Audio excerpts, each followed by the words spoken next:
Hello, and welcome to Universus Breakdowns with Bromley. I'm Chris Bromley, and we're going to be doing a series deep dive interview with some great players who played what I think are interesting and innovative decks that performed incredibly well at events. Today, I got the chance to interview our reigning U.S. Nationals and world champion Mark Tyner about his first big win at Rockford PTC, where he played his interesting take on Celinka. Hope you enjoy. But I'm here today with Mark Tyner, who is, of course, the reigning Rockford PTC champion. But he won that PTC with a really interesting deck that I really loved seeing. It was a Celinka, which locally shat on me because I was playing a lot of cute blocks, and they all played Iron Knuckle, which takes a dump on cute blocks. And so I was complaining about it, and then everyone was like, no, it's fine. And then it won that PTC, and I was like, see, this deck is busted. But looking at the list, it's super fun. It just looks like a blast. There's so many lines of play that I can see just looking at it. And I remember there were a few stories that I heard of from the event that just made it sound like this. There's a cool storyline to come up from here. Let's start with where, leading up to the event, what made you choose Celinka? So this was my first event I had ever topped. And then not only to top, I won the whole thing. Right.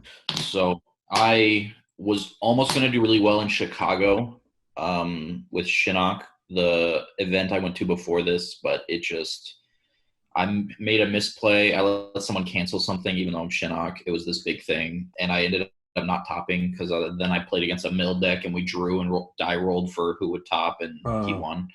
So that was really discouraging. I came back, didn't want to play Shinnok again, so I decided to build a Gage character because I thought Gage was really cool. And I thought Celinka was the best Gage character. And reading her with Iron Knuckle and her own support, I was like, this is nuts.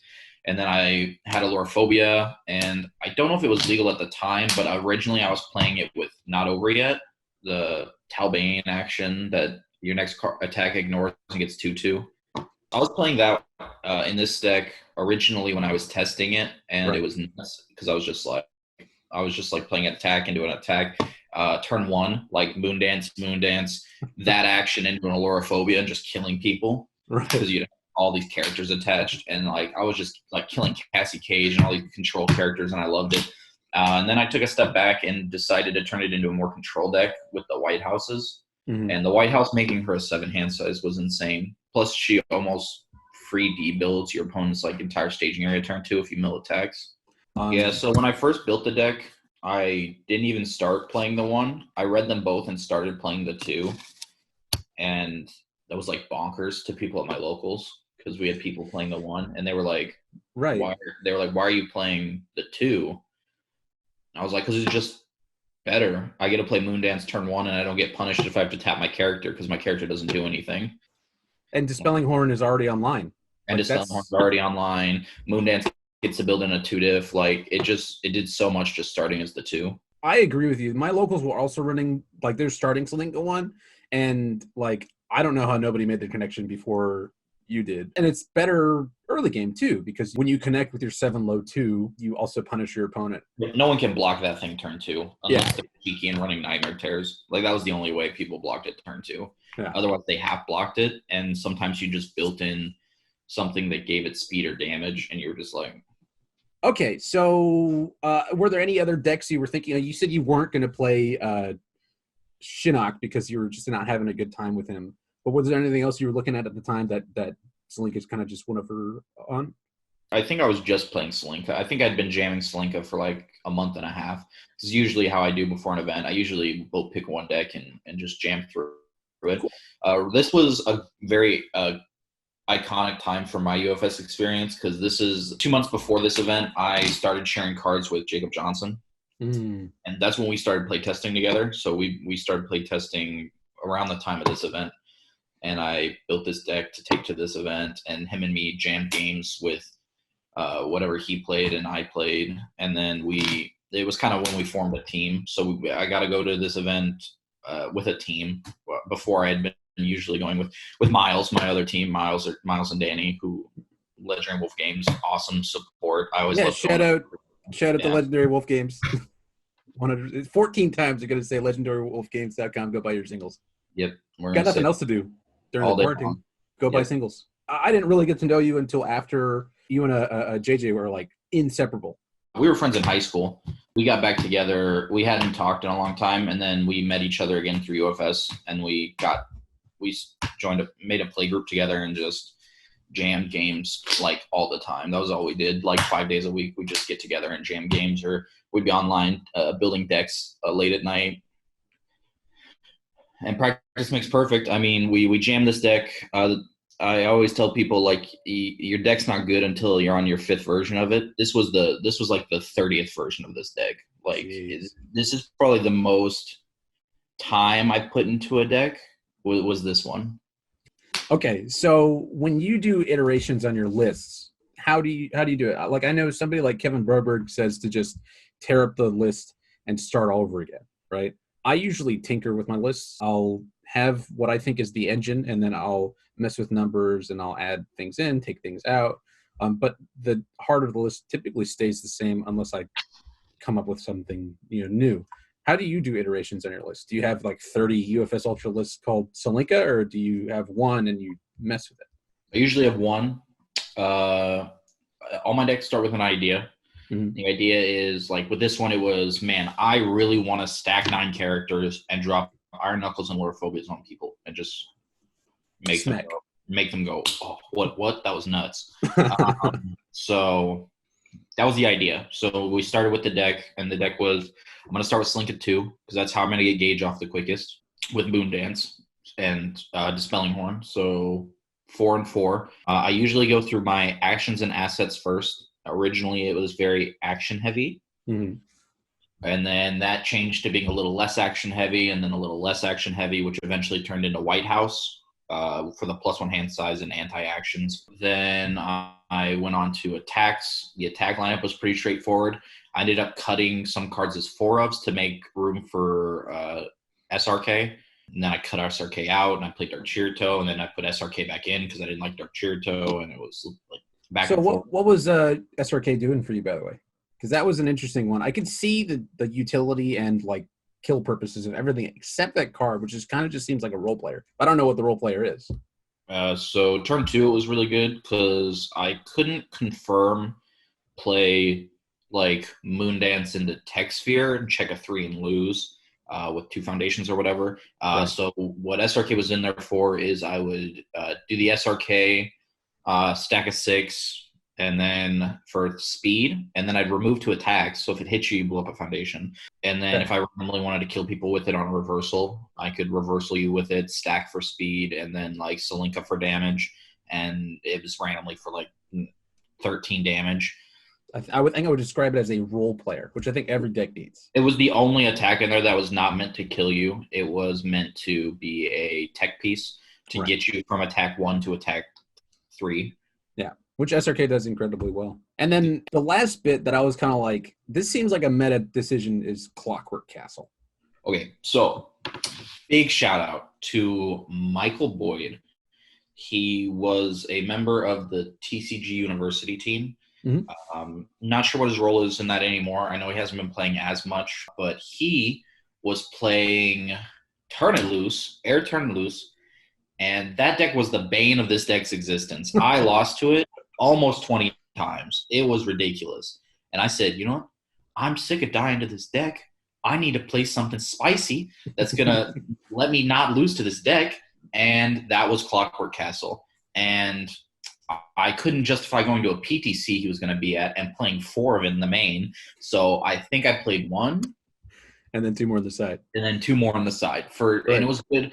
It was good against almost every deck. It won me my finals match. Or it didn't win me my finals match, but it was good in my finals match. It was relevant. I ended up playing Michael Boyd in our finals game. So, like the final round of Swiss, I played Michael. So it came in handy that game. But anything, like whenever they made cards leave the card pool, you've got -2 to your block mod. So, like against a lot of decks that were running around, it was just like a 2 high block with Breaker 6. Which was randomly really good against a lot of decks. That's cool, though. I like that you had that in there. and that's it. That's a neat little story. And then you go to foundations, and the foundations are where you just do the math. You just do your ratios and your block mods and what you need and what you don't need. And this is the list I ended up coming up with. Right. It looks refined. Every list I've ever gotten from you, even when you're like taking one of my lists and being like, give me 10 minutes, I got it. It still looks refined, which I am perennially jealous of. It seems like you have such a good mind for, getting the right amount of blocks, the right ratio of attacks to foundations and so on. This definitely feels like that to an nth degree. It's not a question. It's just me saying you're really good at the game, Mark. You're welcome. My guilty secret is I never look at block mods because I'm a sack, and I always have the block I need. Right. It's just been one of my characteristics of playing. Like, our locals know it. Like, Miles knows it better than anyone. I've played more games with him than anyone. If I need a top deck a card and there's 50 cards left in my deck and one of it, I'll see it. Get it. Yeah, get it. I'm inherently lucky. So block mods I've never had to look at. That's why UFS Ultra is so great, because it looks at the block mods for me. And then usually if I'm like, oh, I have 3 low blocks, all right, we'll add some in. Like, I think my Shinnok list had like very little low blocks, and I subsided that with playing 4 Face of a Monster. That was my rationale. I was like, we're there. Yeah, this card is a low block. Yeah. Yeah, I'm definitely guilty of that sometimes. Whenever anybody critiques, I'm like, what are you talking about? This card is a low block. Yeah, I'm playing 4 Karen Souls, okay? Like, we have all the mid blocks are high blocks and low blocks. So the bread and butter was like Moon Ritual, kill their staging area, Chirite Rukon into a tech sphere. Okay, so how the deck worked, almost every game, open Moon Dance Ritual, you play it. It doesn't matter if you're going first or second. Slap it down. You slap it down. There's no reason not to. It was way safer going second. If you went first, you slapped it down. Unless you had like a crazy build turn and you were like, then you're like, I'm not gonna be an idiot. If you went second, you would review a 2-diff or a 1-diff, play it, free build that card in, grab that card, get your gauge off. You'd have the 1-dot, build your hand, pass, and on your second turn, you just go in with attacks. You just draw whatever you need. Are you hard mulliganing for Moon Ritual? No, I would never mulligan, because like there was no bad hand in this deck. Okay. Like, I mean, aside from drawing, like that sounds bad, because like if you draw like double White House 4 attacks, you obviously will throw that back. But if you ever saw 3+ foundations, right? So you weren't hard mulliganing for the Moon Ritual, but if you had it, you played it. Yeah, if you had it going second, there was no reason not to play it. Right. The only reason you wouldn't play it is if you checked another Moon Dance. And that happens 0 times because you're a sack. That's how that works, right? I don't think I ever checked Moon Dance on Moon Dance. Exactly. That's what I'm talking about, dude. I definitely checked it like when I was on attack on an 8. And I wanted to check a 5 because I had 10 foundations. I checked it 2, and I'm just like, well, this SRK is really not me worthy. Like 6 cards. I think there's some magic sometimes that happens when you just see a play that you didn't build the deck to do. Were there any like cool combos that came up while you're playing at the event?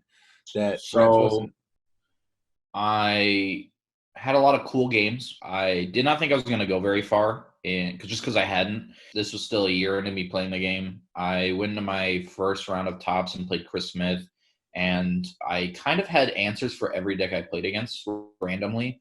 I built in Spaceland turn 1 both games against Kodokan. Ouch. Which was my answer. And I think he got rid of it one game, and I built it back in with Moon Dance.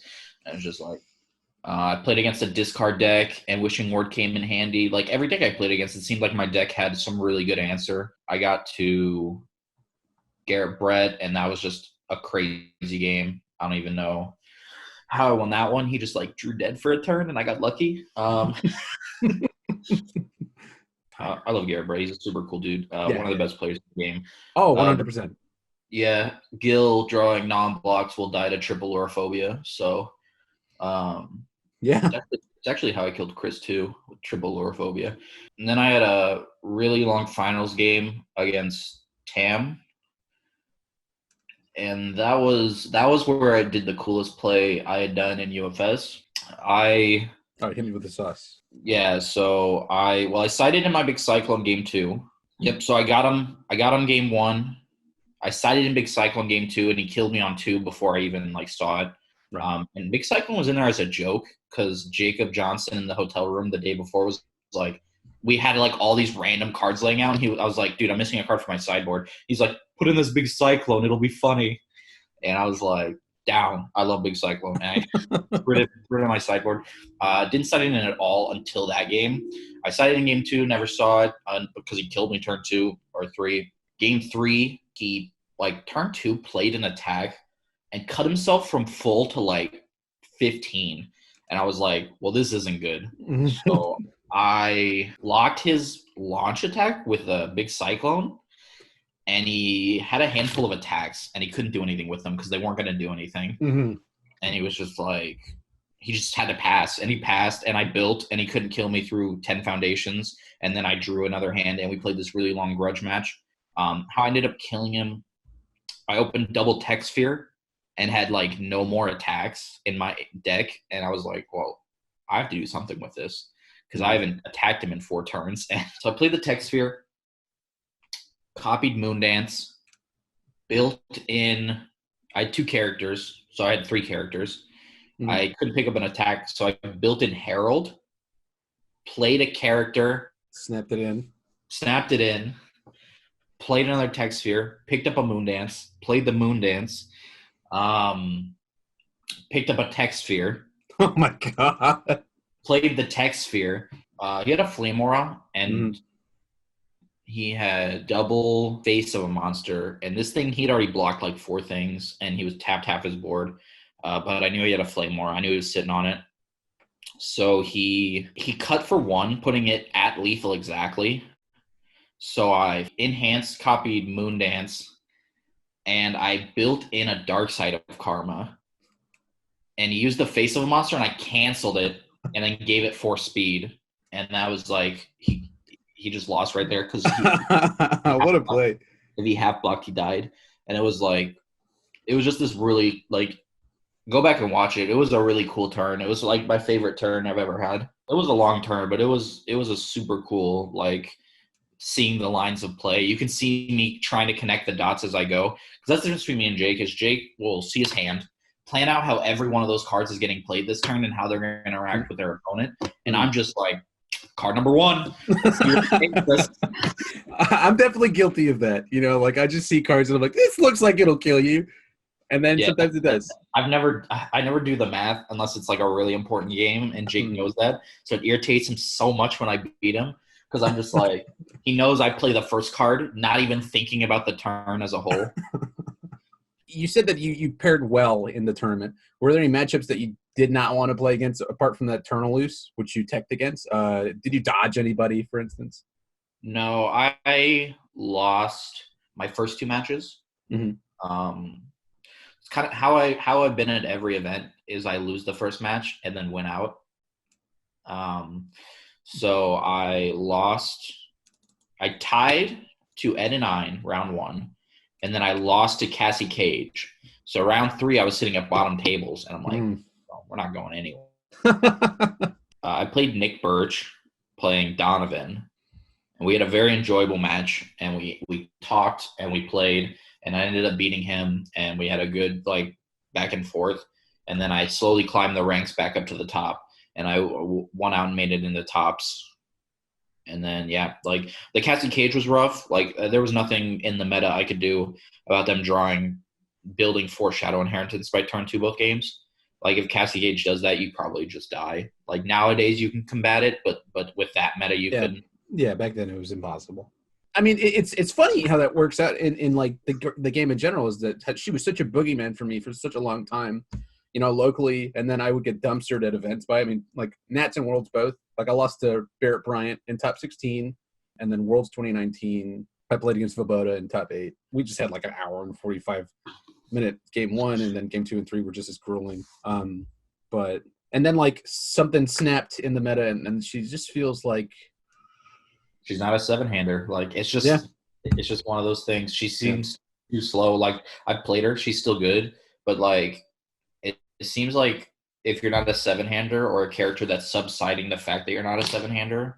Well, like her character card alone is not like that insane. Like I remember when she was previewed, everybody was memeing about how terrible she was, and then the support came out, and That's what really made it. So I think it's just the support for other characters has gotten a lot better, and the format itself has also gotten much faster to the point where you need to just like slap stuff down. Got to be able to turn to anything. It might not be your game plan, but you have to be able to. I think. Yeah, so that's what we say in our play group is your deck doesn't have to turn 2 people, but it has to have the potential to. Right. If you don't have the potential to, you're not explosive enough to play how the meta is right now. Right. So you have a favorite deck you're playing at the moment? Yeah, not really any favorite decks. With Noob Sabat coming out and all the fun decks you can build, just having the character in the deck, I think I have Noob Sabat Spike built. I think it's nuts. There's so many decks you can do with Noob Sabat. So they're probably gonna change that wording, would be my guess. I think they might do something about it. If they don't, I will actually have a lot of fun playing it at an event. That's probably what I'd play at the next PTC I went to, just because there's no reason not to. It's really funny. Yeah. I don't know how good it'll be, just because I'm stuck here and can't be out playing with people. But hey, man, LegendaryWolfGames.com has some online tournaments. I'm saying, dude, we're gonna be doing some of that. If you were to play a tournament tomorrow, what would you play? I'm not gonna lie to you, I don't even know what's out. Everything up to the Street Fighter DLC, I think. I'd probably play Tim Keith. Okay, yeah, he's nuts. Still crazy, and also Cassie isn't around. I don't know why he's still around after he did so well. I would play Life Ivy. You doing life throws, or is it just good life stuff? It'd be my Gil list on top of Ivy. She's slightly worse Gil, but right.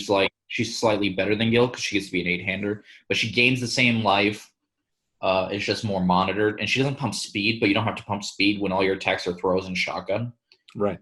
Like, I dig it. You still get to play her little 3-div in the shotgun, and you draw 2 cards, gain 4 life, and it gives the shotgun 6 damage. Seems lit to me. I'm about it. That's one thing I think about Ivy is that it feels like she's good and she's great, but there for as long as she's been around, there's been other things. You're like, why wouldn't I play that? Like, why wouldn't I just play Gil with English Aristocrat? Why wouldn't? Exactly, yeah. That's what I'm saying. So now that Gil's gone, like Ivy looks attractive, which is an interesting thing. Do you think that it's like Noob is gonna affect the format in that drastic a way that it's just gonna be tons of people playing some form of deck? So at a top 8 event, I could see it being in like 3 of the top 8 decks, which makes it relevant.